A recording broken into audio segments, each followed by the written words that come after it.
زه خو دا وایم که سړی د خپل کور حفاظت غواړي او که سړی د خپلو بچانو د بدو حالاتو څخه حفاظت غواړي، د ابتدا څخه د خپل کور نظام داسې جوړ کړي چې د کور د انسانانو د ټولو په دماغ کې د لمانځه پابندي، او د ابتدا څخه د خپلو بچانو نظام داسې جوړ کړي چې هغوی د لمانځه پابند مخلوق وګرځوي، او چې کله کور کې هم د لمانځه پابندي هغه کور کې الله تعالی حفاظت راولي، او چې کله د بچانو په زړو کې هغوی د لمانځه سره محبت لمانځه له راځي، نو بیا به په هغې بچانو کې هم الله تعالی نیکه زندگی او د ګناه څخه د حفاظت طریقه. زموږ بزرګانو کې به عجیبه شهادت په تیرو زمانو کې هغوی به په کوچنیوالي باندې ماشومان د لمانځه سره عادت کول،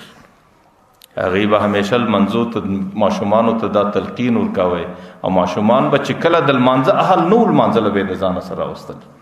بیا به هغې ته د لمانځه د ادبیاتو د مسجد د ادبیاتو تلقین کوی،